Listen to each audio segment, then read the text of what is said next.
Welcome back to the Zeph Report on our channel at Podomatic. It's zephreport.podomatic.com, zephdaniel.com, Twitter / if you want to follow what we do.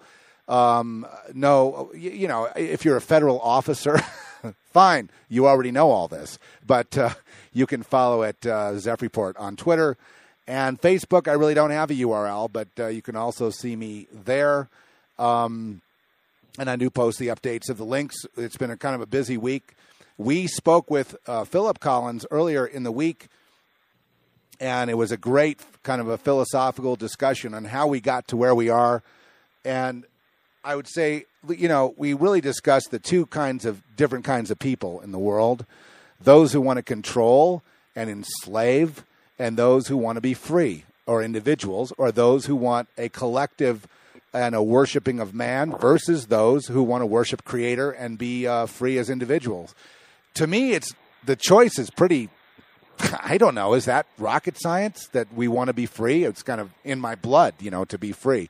But we went through the philosophical, historical, and spiritual underpinnings of how we got to be the two different groups of people that we are. They're like two ways to go, two different kinds of people, and playing it out in different ways. And I just see two things. I don't see any more than two things in this world anymore. I don't see a variety.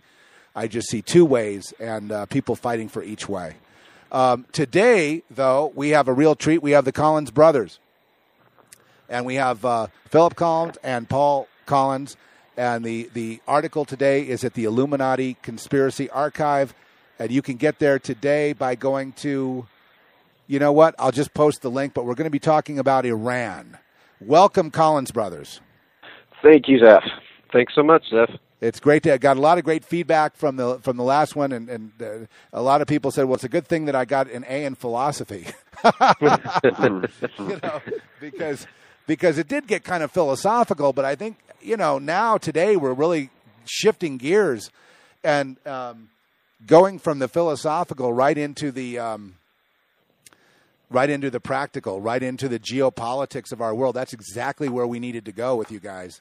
We're basically moving into what is the political manifestations of those philosophies that you guys were exploring on Tuesday, I believe it was, that you guys had the discussion. Yeah, right. And that's essentially our approach. I supply more the conceptual and philosophical, and then we move out of that abstract ether into the tangibles with Paul, and in terms of historical and political manifestations of it. And it's important for people to understand the twofold the twofold framework of world political dynamics, because what is taught as philosophy in the classroom yesterday today becomes what is being tangibly enacted on the stage of geopolitics.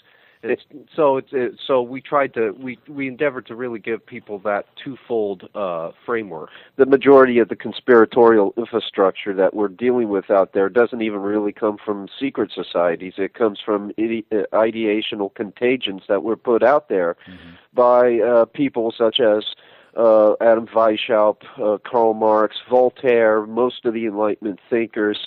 And so people have to understand that ideas and philosophies have consequences when it comes to the realm of the socio-political, and that's what we're basically allowing people to see, instead of giving them this superficial understanding of the conspiracy, which the majority of the quote-unquote researchers are doing out there nowadays. Essentially, if the ideas that were circulated within and promulgated from secret societies of old now have been disseminated on the popular level under numerous different appellations, numerous different isms, and have just become interwoven into culture and interwoven into academic thought itself.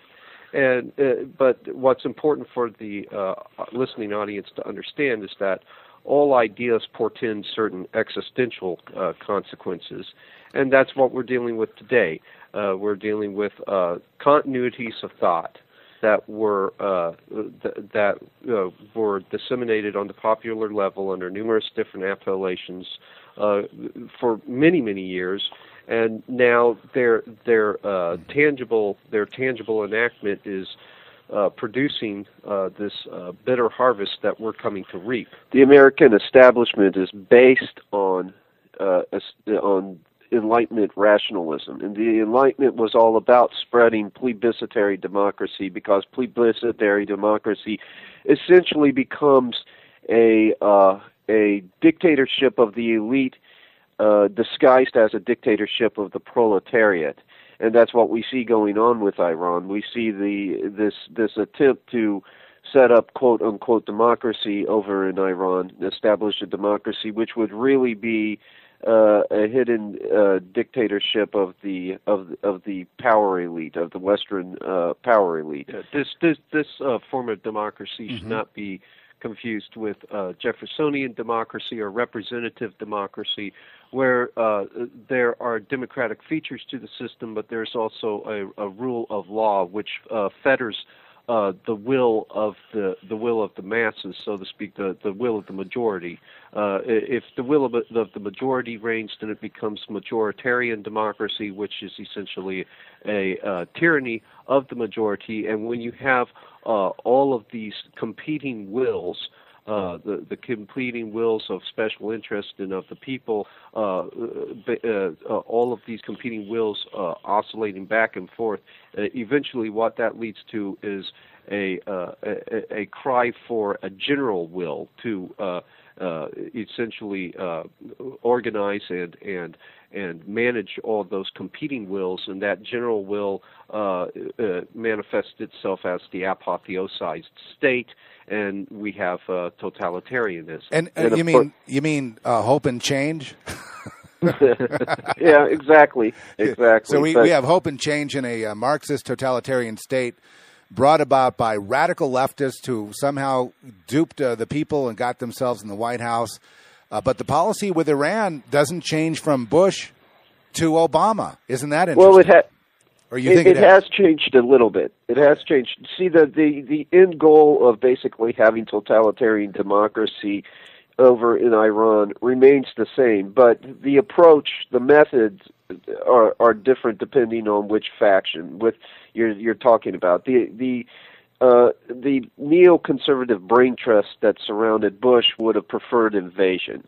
The Obama administration, which is basically made up of neoliberals and the trilateralists, would prefer imperial recruitment. They would prefer to basically make the revived Persian Empire of Iran into merely an extension of the American Empire, make it into a proxy, and turn that proxy against their primary competitors in the world today, which are the Chinese and the Russians. Right, for oil. Now they have not ruled out invasion. They may still use invasion if they get too frustrated with the diplomatic process and the channels begin to break down, and they basically then turn to invasion, which we would then see a consensus between the neoliberals and the neoconservatives. But if they would much rather, they would right now, the Obama administration, being advised by Zbigniew Brzezinski, would much rather see an atomic Iran with its nuclear missiles pointed towards Moscow and Beijing. Yeah, essentially you had kind of a dialectical struggle between the neoliberals and the neoconservatives, but as is the case with all Hegelian dialectics, there are certain core dialectical commonalities between the polar extremes. While the neoconservatives favored invasion, and the neoliberals favored imperial recruitment, both are bound together by the commonality of this imperial ambition and kind of a Russophobia. They both are very much threatened by Russia, because Russia has exhibited imperialistic ambitions of its own, and so those imperialistic ambitions could undercut any sort of empire that either the neoconservatives or neoliberals, such as Zbigniew Brzezinski, has in mind. Why would he? Oh, I'm sorry. No. Why would he be called a neoliberal? Because he just seems like an old line. Oh, no. Zbigniew Brzezinski is not a neoliberal. He seems to be spearheading, though, the efforts of the neoliberals at this time because it furthers his goals. He is very much an imperial geostrategist, just much like much like the neocons, but he disagreed with the way that the neoconservatives executed imperial geostrategy. Yeah, what the main distinction to be made here is that the neoconservatives favored a unilaterally initiated form of global governance under the appellation of empire. They essentially saw America as the spearhead of such a form of global governance, in their own rhetoric, in their own terms, a Pax Americana, a world peace that was facilitated through American hegemony.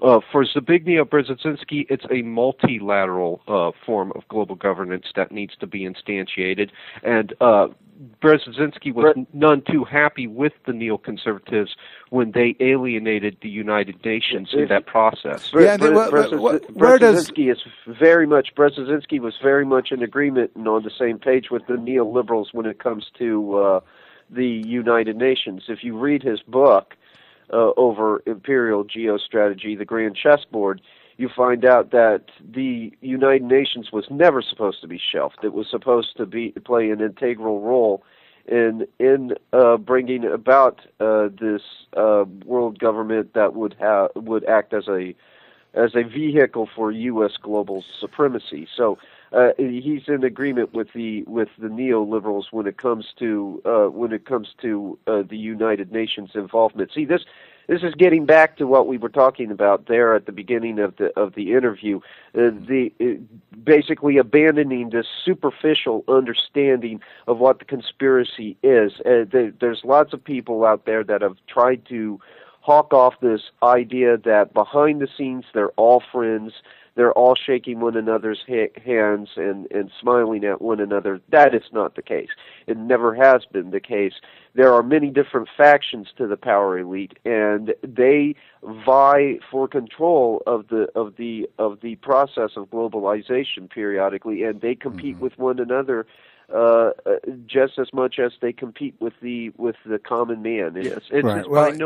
I'm sorry. Well, no. Let me just interject this. Sure. Right now, it looks like the elites, even though they're fighting with each other, which which you can see if you can decipher the news, but they seem to be at war with America in the sense that they want to break the back of capitalism, and we see this now with this suspending of pay in the free market of corporations, even that didn't have anything to do with getting a bailout.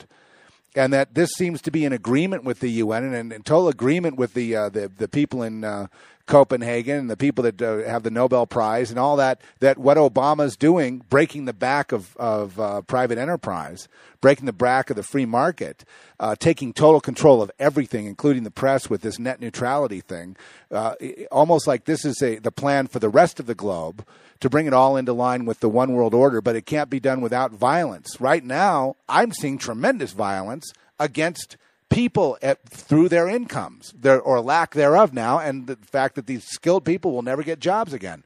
What say you about that? Well, they're fighting against a certain variety of capitalism, a form of capitalism which favored a broader constituency, which basically allowed for small business and allowed for the common man to take part in the marketplace.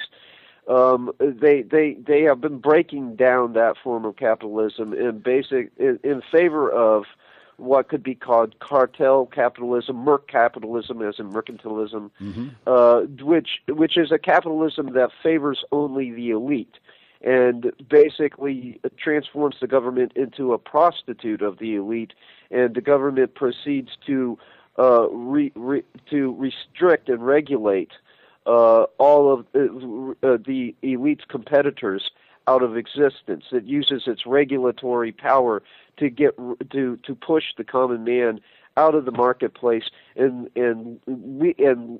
reserve capitalism for an elite few, and basically say that only this elite few are allowed or have the right to make a profit. Essentially, corporatism, where you have the state. Well, for instance, like with GM, what the Obama administration did there was they removed the GM's top people, their CEOs, and supplanted them with industrial overseers and these very technocratic committees that basically guide the corporate policy of GM now, as opposed to the private interest. And so that creates a conflict of interest because, say, for instance, that GM and Ford go to bid for a government contract. In essence, GM represents the government, and the government has a vested interest in giving GM that contract, and so Ford is left out of the loop, so to speak. And this is vintage corporatism, which Mussolini. It's been alleged that he said that corporatism basically embodied fascism, and fascism is just an ideological kissing cousin of communism. It's Marxism disseminated on the popular level under a different appellation. And you brought up leftists being involved in the process at the beginning of the show. I believe that leftists such as Bill Ayers and the Reverend Wright and the individuals like that have been brought in on the process not because the Anglo-American globalist elite are necessarily ideological Marxists. Some of them may in fact be, but I believe that most of them do not chain themselves down to any one given ideology, because that would restrict what they could do. It's all about money. In terms of domination. Yeah. They brought these leftists and these progressives into the process because they act as a battering ram against traditional free enterprise capitalism. But Obama, I believe, was flipped to globalism a long time ago. I think that. Look at his teachers. Look at his school record. Look at where he comes from. Well, that Marxist background helped to destroy any vestiges of traditionalist philosophy in his thinking, but then he was flipped to globalism by individuals such as the big man Brzezinski and George Soros and his backers among the elite. You mention all the names, all the players. We know them so well as the game is played, and it is one big game. But yes, it is a big game. It's all about money and power, ultimately becoming centralized with the few and the rest of the people being put into slavery. And it's like what I said on Visigoth's Think or Be Eaten show. It is a game. Yeah. The problem is that this isn't like this isn't like the Packers versus the Browns or something like that, where the team of basically some kind of football competition, where the winning team goes away cheering and the winning side goes away cheering, getting festive and drunk, while the other side goes away with long faces. This is the kind of game where you tally up the casualties in human lives. There's people either people are the losers in this. They either lose their lives altogether, or they're losers in the respect of their standard of living. There's chilling. There's real human casualties involved. It's absolute. It's horror. What you're describing is a world of horror that's come in. And I suppose, I started screaming about Marxism just to get people onto that topic, but we know that what's behind Marxism is elite capitalism, or elite monopoly, I suppose would be the better term. Okay, now let's shift to your article on Iran. And I want to ask you this basic question going in. Most people don't understand Iran and the part it plays in the globalist game. What is Iran now? I mean, how is Iran on the chessboard, if you will? How is Iran important? Iran sees itself and views itself as a revived Persian empire. As a matter of fact, really the Iranians don't see themselves as Arabs as much as they see themselves as Persians. And they are looking to revive that Persian empire that existed years and years ago. You read about it in the scriptures. They basically came in and replaced the Babylonian Empire. Mm-hmm. What with these imperial aspirations are causing them to become something of a roadblock to the Anglo-American globalist elites' version of a New World Order. If you read H.G. Wells' book, The Shape of Things to Come, you find out that there's supposed to be this global conference that occurs in Basra, which is a southern Iraq city. And it's at this conference that the birth of a new world order is supposed to take place. This is where the global government comes into existence. But the Iranians have moved into Basra. They've moved into southern Iraq through proxies. That's how they conduct their warfare right now. They are a superpower right now, but they are mainly a superpower of proxies through individuals such as Muqtada al-Sadr, the Al-Mahdi militia, through a lot of these dissidents in southern Iraq that were kicked out by Saddam Hussein and basically exiled and went to Iran, where they were trained to go back by the Iranians.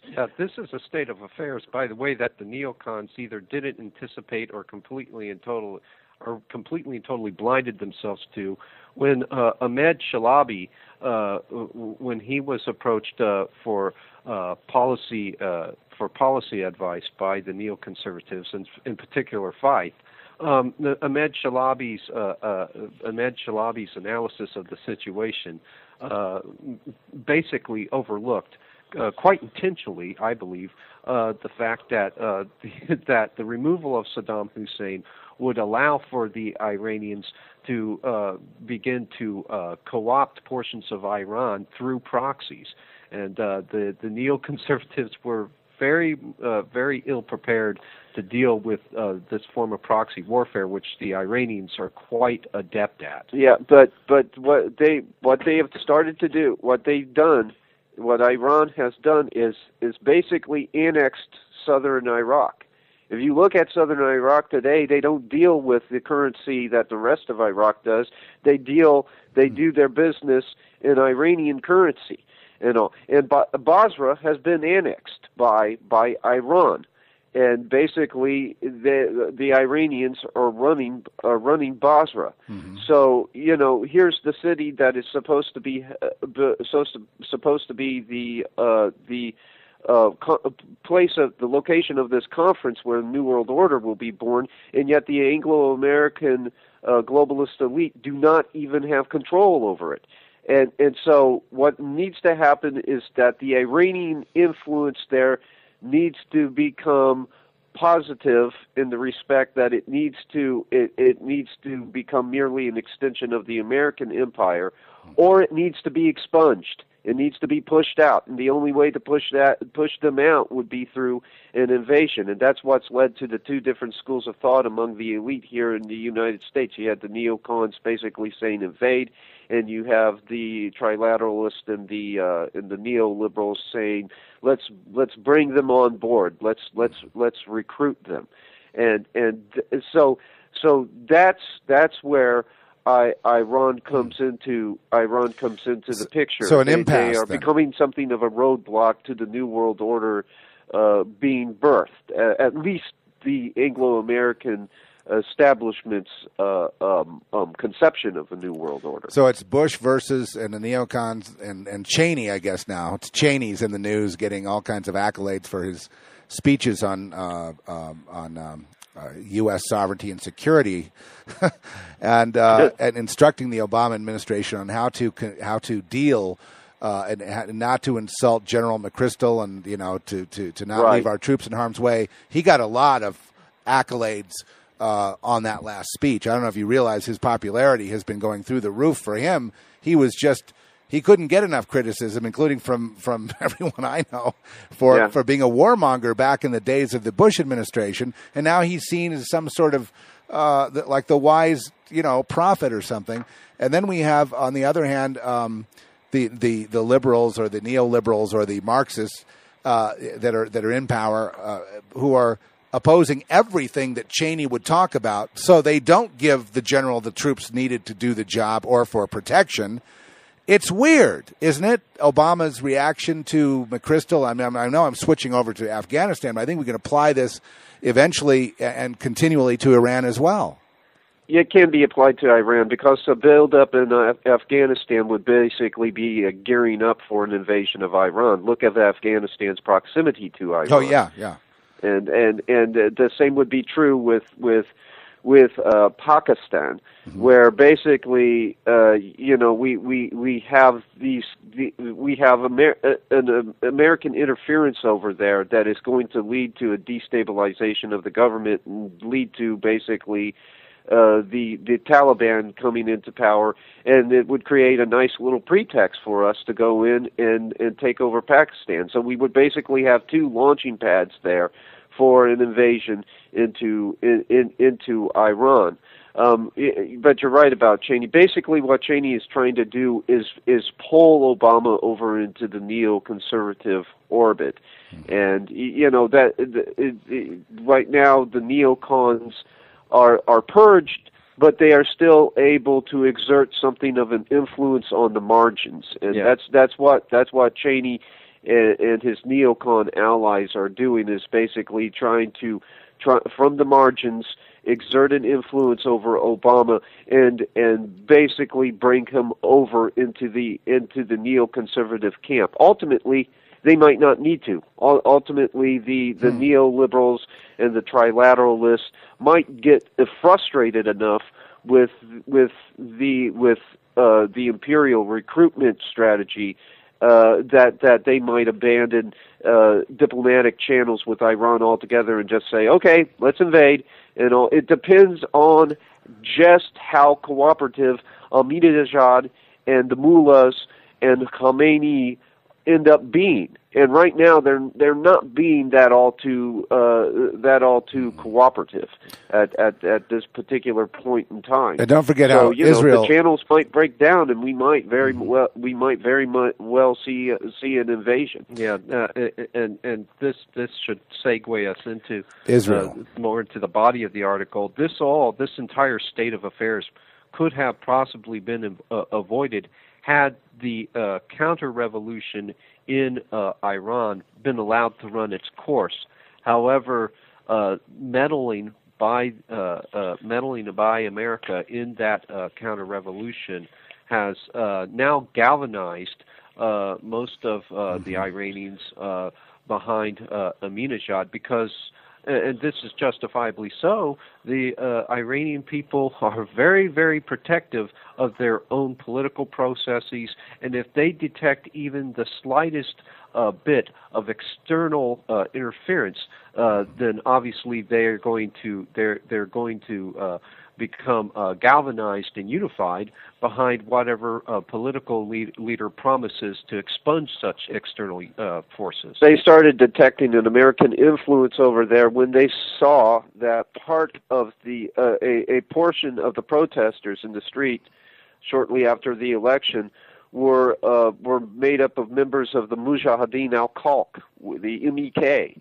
which is a group that appears on our State Department's terrorist list of terrorist groups, but the Mujahideen al-Khalq has been receiving help from our Central Intelligence Agency, from the Pentagon, and has basically been a group that certain factions here in the United States have been sponsoring as a way of destabilizing Iran, and the Iranians recognized the fact that they are basically an American proxy, and so it began to basically galvanize the people behind Ahmadinejad again, and recently we had this happen all over again with the Jundallah. The Jundallah is a group that basically is alleged to be an an appendage of Al Qaeda, alleged to have been created by Khalid Sheikh Mohammed, who was the alleged mastermind of 9/11. I don't personally believe. Now, I used to believe that he was the mastermind. I now think that it was somebody of family relations to him that probably was more likely the mastermind, Ali Mohammed. But still in all, that he's a bad guy nonetheless. Yeah. Well, and the Iranians recognize the Jundallah as an American proxy, and they were recently committing all these horrific terrorist actions over there. Yeah. Well, and, I want to just. And what this does is basically it basically takes people that were opposed to Ahmadinejad and places them back in his camp, because they are more afraid of foreign interference than they are of a homegrown domestic tyrant, and so it galvanizes them behind Ahmadinejad again. Right. Well, we have to bring Israel in, and I'm. It's begging, to be brought in as a topic. The popular belief is that Israel would love to take out those nuclear plants, would love, but apparently is, beholden to the U.S. And can't make a move. So how do you see Israel playing in this? Well, Israel right now, unfortunately, its elite are in the pockets of the American elites. And so they're basically acting as a proxy of both the United States over there, and to an extent acting as kind of a bulwark for the Saudis against their Arab neighbors. That's bizarre. Because nobody really likes the Saudis well over there, and the Saudi royals are very much afraid that their hegemony is going to be threatened at some given point in time. They've even talked about giving them a bailout, in case the oil prices go too far down. They would also like a bailout by the American taxpayer. Right. Sell some of those Rolls Royces, guys. Yeah. So I mean, Israel will basically do whatever benefits the Anglo-American globalist elite, and if that includes invasion or an airstrike, then they'll do that, even if an invasion or an airstrike would lead to widespread regional hostility towards Israel. And this is why I can't be a party to these different quote unquote leaders among the Christian community here that says, support Israel. Bomb them. Yeah. So support Israel no matter what Israel chooses as its policy. The Israeli elite are not what we believe or perceive them to be. The idea of a Jew, to me, is purely a theological construct, and these people are not Jews in the way that we understand them. You're talking now Israeli. No, you're talking about the government. You're talking about the elites. I'm talking about the authority. Yeah. I'm talking about the Israeli authority. The people in power now are not like you would say spiritual people. Yeah. Well, those who comprised Israel's and neither is the U.S.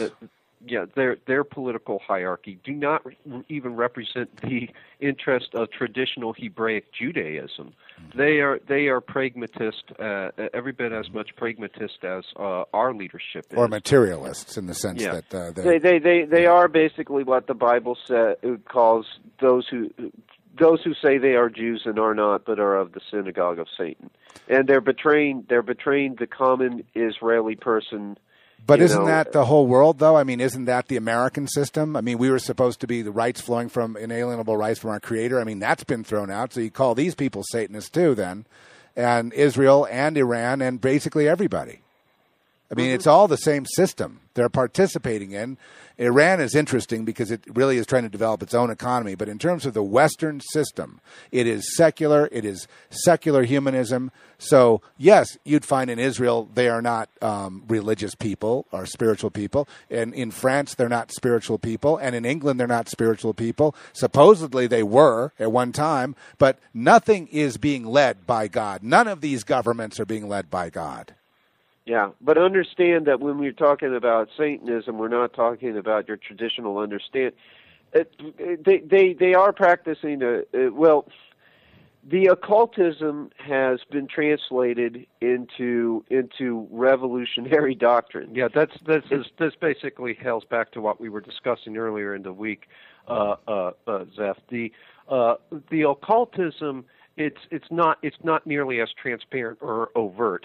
With the Enlightenment, you saw Gnosticism, which could basically be considered a variety of Luciferianism, codified as revolutionary doctrine, as revolutionary ideology, and thus it doesn't have any of the overt occult trappings, but the philosophical outworkings thereof do represent a tangible enactment of Satanism. So what does that imply for us? That means that when we're looking for the practice of Satanism among the elite, we can't be looking for black robes and altars and temples and all that stuff. We have to look. We have to they don't do it that way. Their political practices right. and all. When I'll give you an example. When Henry Kissinger basically pressed for and had with Nixon the secret bombings over in Cambodia, which created a situation where the Khmer Rouge could rise up and commit mass genocide. Kissinger was basically practicing Satanism there. It was, but you wouldn't recognize it readily as such because we've been taught to look for caped crusaders, hovering around some cauldron, doing some kind of reverse Gregorian chant. No, I understand. I'm not looking into. I guess I have a different concept. When I look at Israel, I'm not looking at it like, well, those aren't like, the Jews of Abraham type of thing. I'm not even looking at it like that. I look at them as like I look at America, just as, another country that is, beholden to the satanic system. And it doesn't surprise me that, Fallujah happened under Bush's watch, or that, a lot of civilians get put down and killed all over the place, that Kissinger does what he does, that Nixon does what he does. I'm not surprised. I know what you're addressing. You're addressing this, and I understand where you're coming from, because you're coming from this idea of worshiping Israel as the Jews of the Bible and then speaking against it, and that's a big problem. I understand that. But where I'm coming from is, and just personally, okay, is that I'm kind of on a crusade to get the Jew haters off the internet. People that just hate Jews and they use this idea that they're not the real Jews, they're of the synagogue. Then they take it another level and they're like, the Jews are, they every single thing in the world, it's the Jews. The Jews did it. Let's kill the Jews. And they're all over the internet now. You can count us on board with that one, because basically what I am saying is that it's the Israeli authority over there that's playing game. I'm not talking about your regular, average, everyday Jew praying at the wall. I understand. Absolutely. Again, like I said, those who constitute the power elite of Israel are not pursuing interests that are consistent with traditional Hebraic Judaism. They're pragmatists. Of course. They might invoke invoke traditional Hebraic Judaism when they're seeking support for their initiatives, but they are being pragmatic. Yeah, all Bush did that ideas, too. all belief systems are merely a means to an end for them.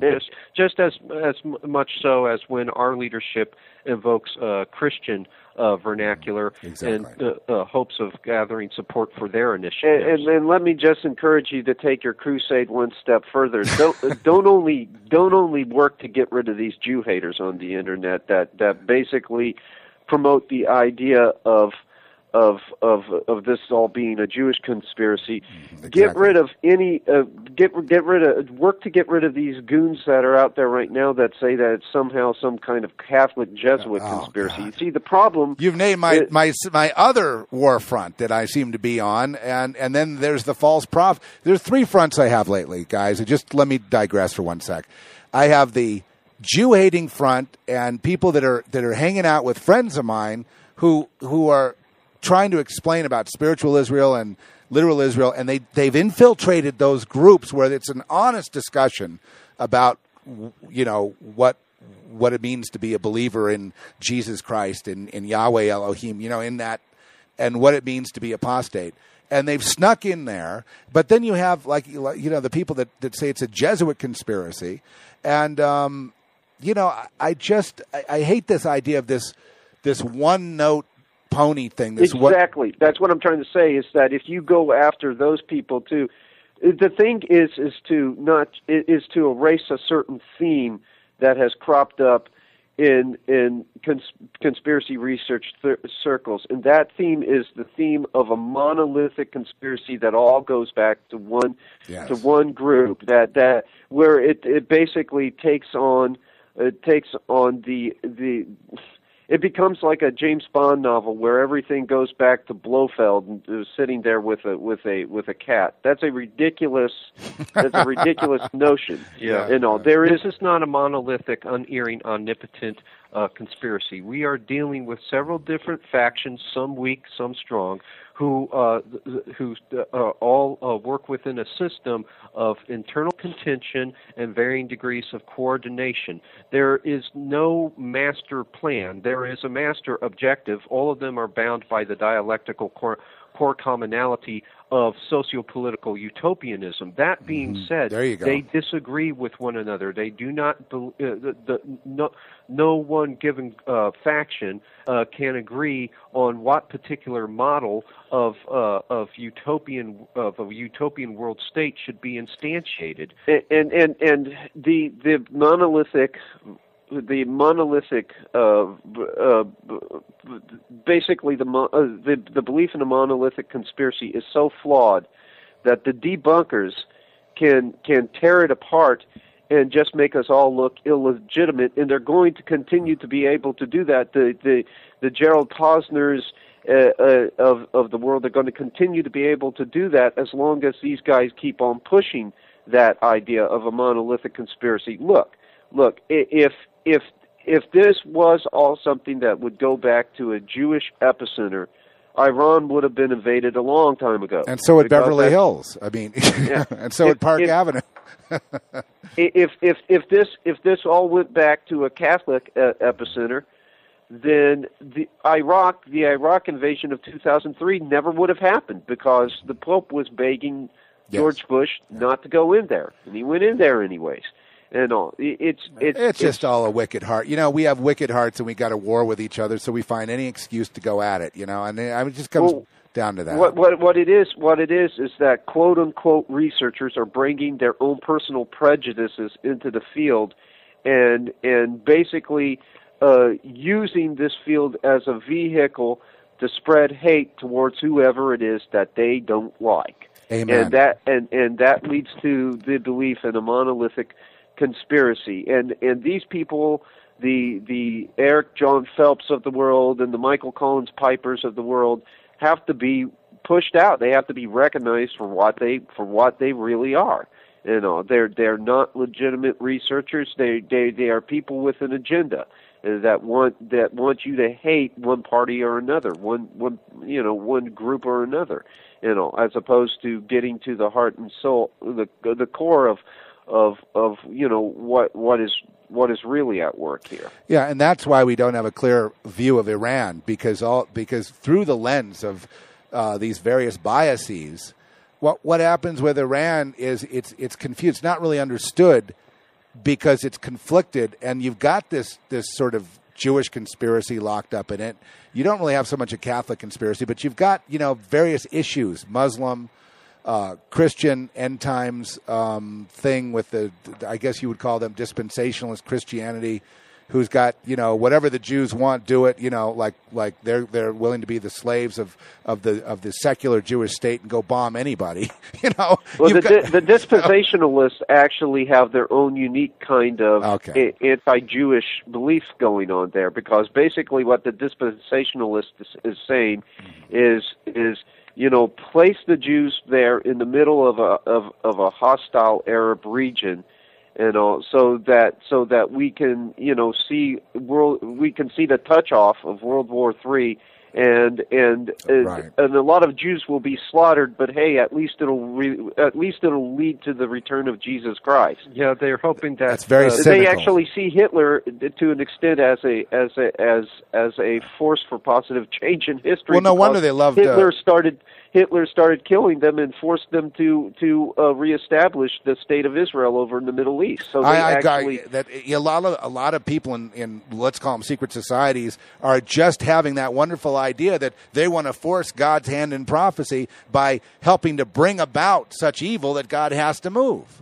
Yeah, that's essentially what we see with dominionism, which, but frankly, Zeph, would make for another show. Okay, let me get back to Iran. I'm sorry. We have to go over that sometime. This digression has gone on for 20 minutes now, and I apologize. So but I had, you bring in the Jewish question, and look, all of a sudden we have a big explanation, which shouldn't be the case, but it's because of all the fighting on the internet that we have that. Okay, so back to Iran as a piece of this chessboard, and we have Brzezinski's take on it, which is to have the UN to be very strong, with sanctions, to bring Iran under subjection to the UN and to the globalist, elitist kind of thing. And then we have Iran showing a tremendous self-determination. I almost feel like rooting for Iran, but I don't know what to root for. Well, see, it's a much more complex situation than rooting for one side over the other. I know. Basically, what we need to do is we need to disengage over there in a certain respect. I mean, we need to keep Iraq secure. We need to keep it from falling into... I mean, we shouldn't have been over there in the first place, but now that we are there, we have to keep it from falling into chaos. But at the same time, we have to disengage from Iran in the respect of all this nonsensical covert operations that we are running over there to destabilize the country. If we do that, if we pull out and stop funding groups such as the Mujahideen al-Khalq and the Jundala, and stop helping these separatist groups over there, then what will happen is the Iranians will recognize the insanity of Ahmadinejad and Ahmadinejad's plan and the plans of the other ruling elites of Iran for a Persian Empire.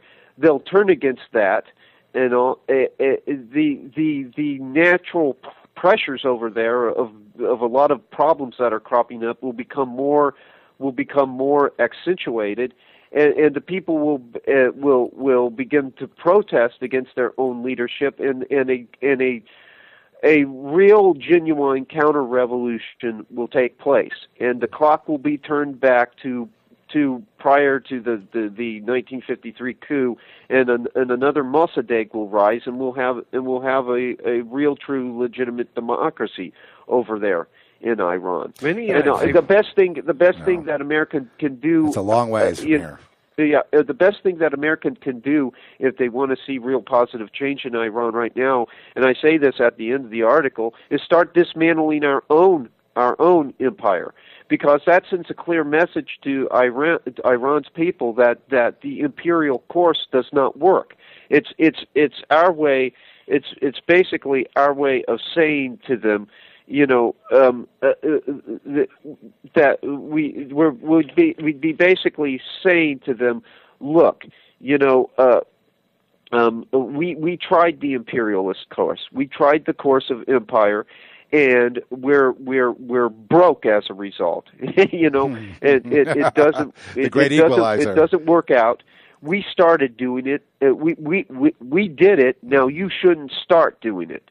That's the message that would send loud and clear to the people of Iran, and the people of Iran would start conveying that message to Tehran. And then Tehran, the ruling elites in Tehran would either start to change or they'd be kicked out. That's the way you solve this problem. That's the way you solve this situation. There's already several internal problems that Iran is struggling with that would contribute to positive change within the region. Namely, for instance, they're suffering from a demographic decline. The whole world is going into demographic winter, and Iran is leading that march. And all there was a 1996 census that revealed that Iran's fertility rates were less than one half the figure that obtained from a previous census. Then there was a large-scale survey conducted in 2000 that basically showed that the total fertility rates of Iranian couples had dropped to 2.0. And then you go ahead a little bit to 2006, and you find out that 30 major provinces, that the 30 major provinces that make up Iran, that out of those 30, the 27 provinces had actually fallen below replacement fertility, and the total fertility rates in those 27 provinces were somewhere between 1.15 and 1.95, and so over 80% of the population of Iran belonged to provinces which were clearly below replacement fertility rates. Mm-hmm. And so, you're talking about a country that does not have enough population to guarantee social and political stability through the rest of the 21st century. And, you can't, and unfortunately, they can't rely on young people of marrying age to somehow take care of the baby dearth right now, because they're supposed to be registering about 1.65 million marriages each year, but the real figure is only half of that. They're only registering half of that number, and the reason that they're only registering half of that number is because the economic situation over there right now is not friendly to a new couple starting out. The inflation is through the roof. I mean, inflation hit 25.9% in February of this year. Now that was a little bit lower than the 29% of 2008, but that's still not a good number. That's still not a good number. That number is far too high to accommodate a new couple that is desiring to start a family. So you're better off. It's economically more prudent if you're an Iranian to stay single. So they're not going. And then you had a drop in the gas prices as well, which start. So you have all of these.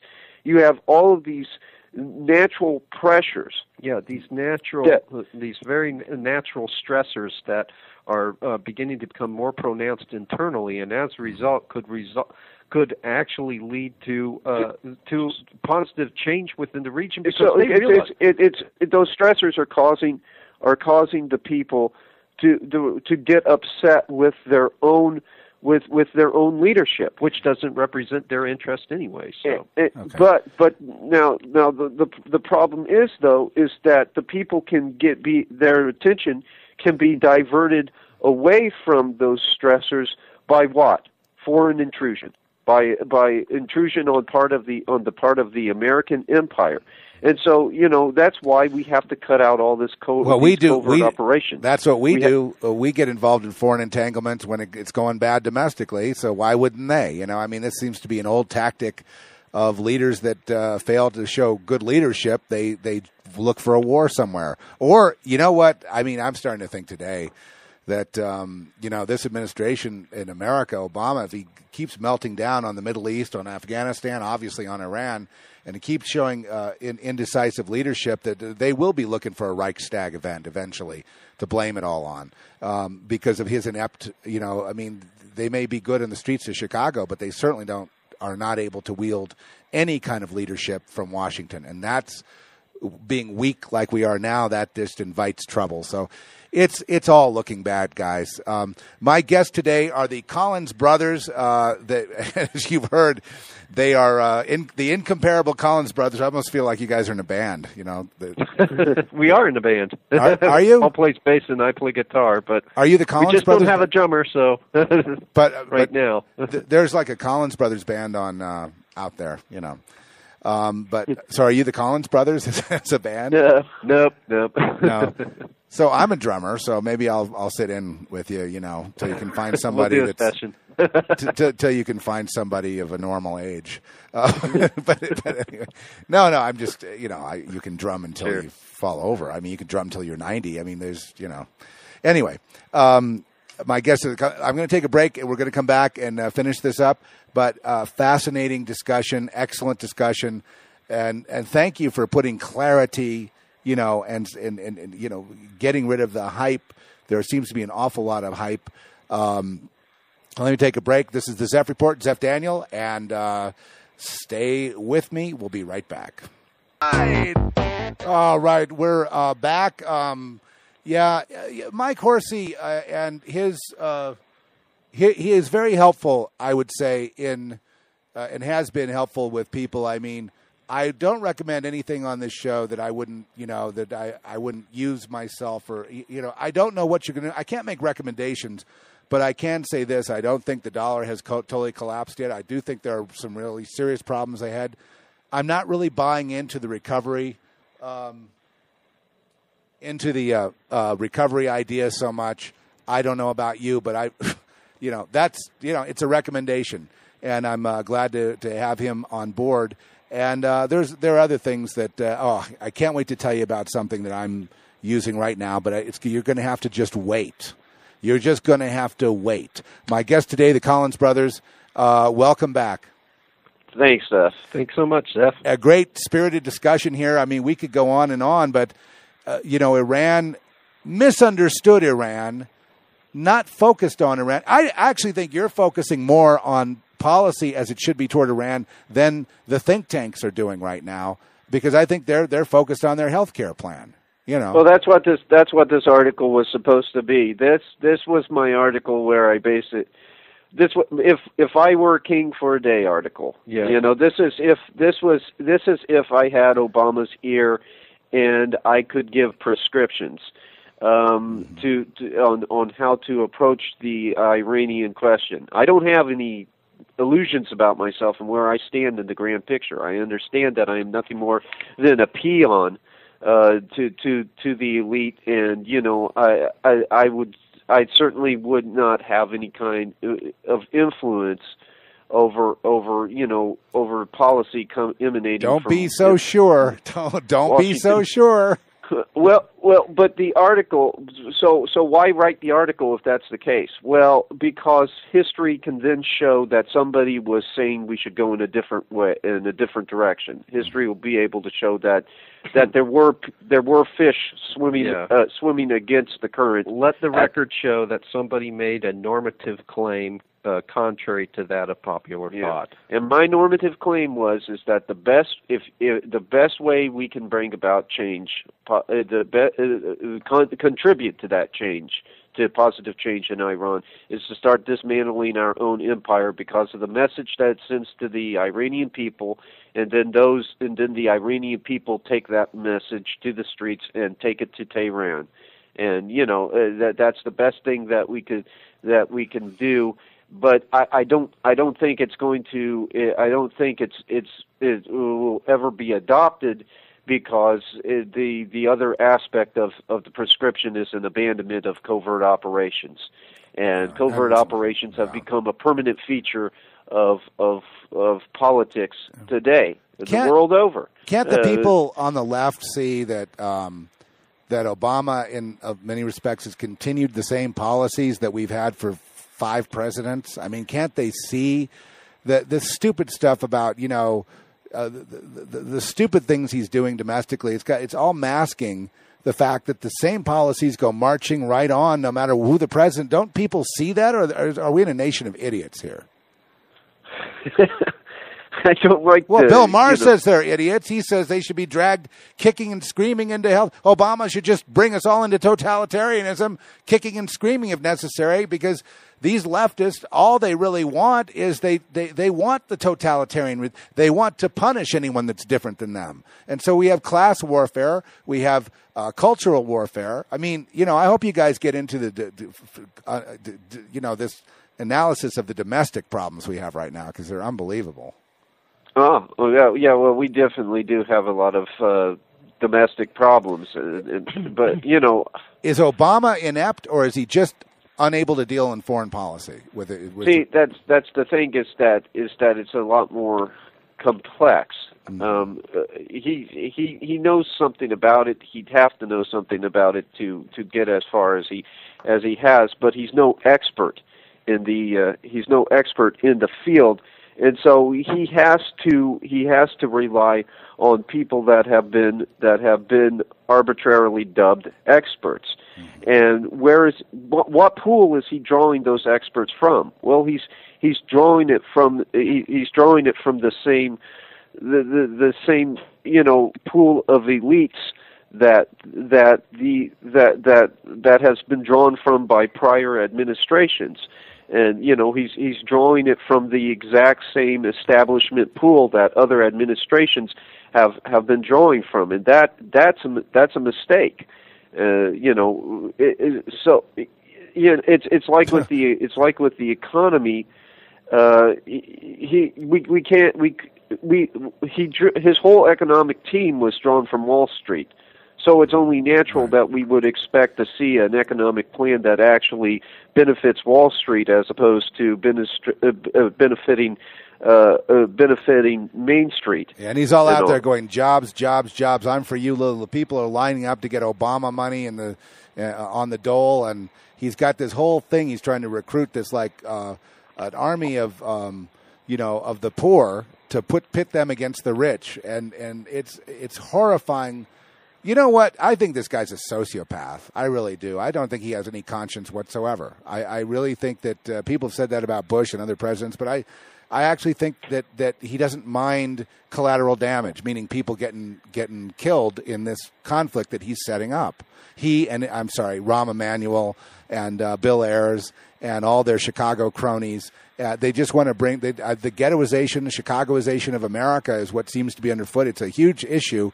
While he obfuscates about Iran, while he obfuscates about troops in Afghanistan, obfuscates about our real plans around the world, and about he's never going to get to this idea of dismantling our imperial state. You know, that's another elephant in the room that he's just saying that doesn't exist.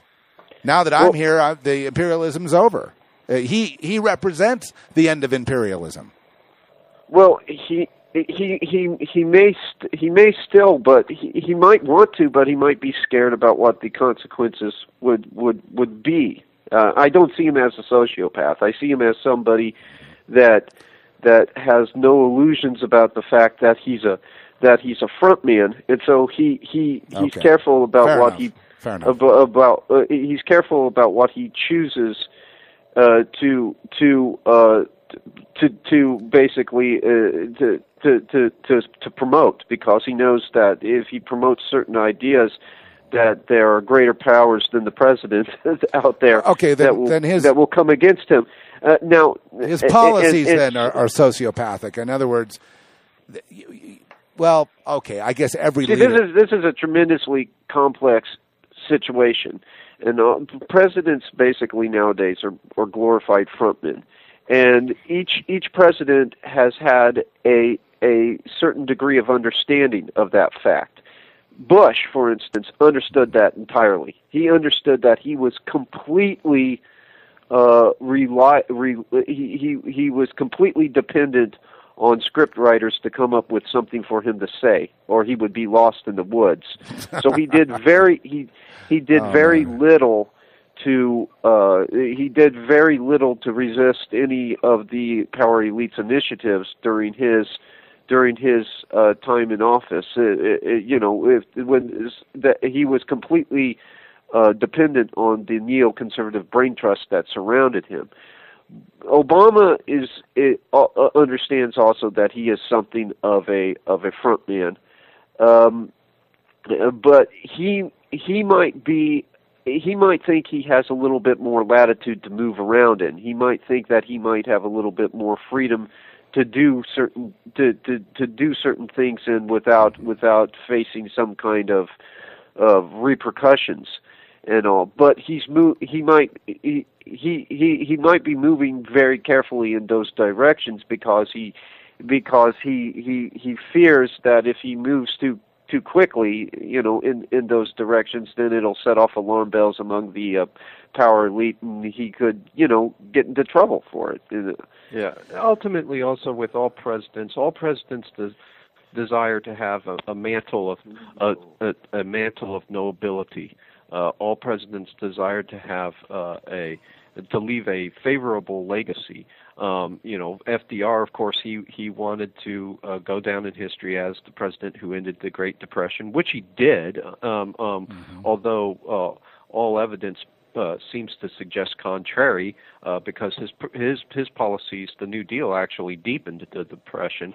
George W. He wanted to be known as the president who had won the war on terror, which, of course, that legacy was never realized. And in fact, the neoconservatives and their rampant Jacobinistic imperialism completely and totally destroyed George W.'s legacy. I believe that that's a good point. With Obama, he's equally as concerned about his legacy. The problem is that if the policy professionals that surround him begin to imperil that legacy, he might begin to resist them. However, they're so deeply. But he's got to proceed very carefully when he does that. Yeah. And so he could be proceeding very carefully in that direction, because he understands that these individuals are deeply entrenched. And he understands that even a president is not immune when you displease the wrong crowd, when you displease the power elite. Yeah, well, they had Kennedy as a warning for that, or the Kennedys as a warning for what not to do. Yeah, and there's an excellent book out now called JFK and the Unspeakable that, for me, basically clinches the case that he had basically. He had basically stepped on too many toes because he was totally mistaken as to how much latitude he had to move within. I think it was all those women. I think they kind of a lot of times women.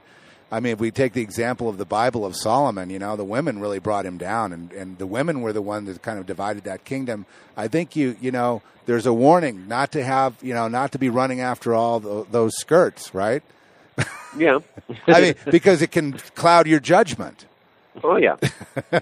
On a light note. Okay, my guest today, the Collins brothers, I thank you so much for being here.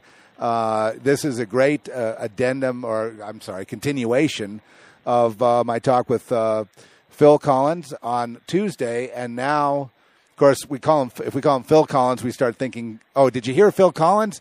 What? I thought he was retired. Anyway, but Philip Collins and Paul Collins, I thank you so much. Stay right there while I go ahead and wrap this up. We'll see you on the, I guess when some of you will hear this, and then after that you will hear the inevitable Z and Frankie show. And I'm feeling a little bit full of caffeine, so I'll probably say some stupid things. And we'll just be, kind of stupid. Maybe Trish will read some letters. We'll just keep the conversation going.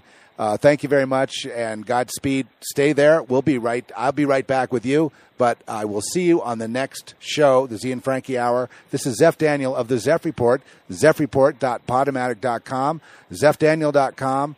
From there, ZephDaniel.com, it's kind of a hub to all the activities that I have going on the internet, and we'll see you next time.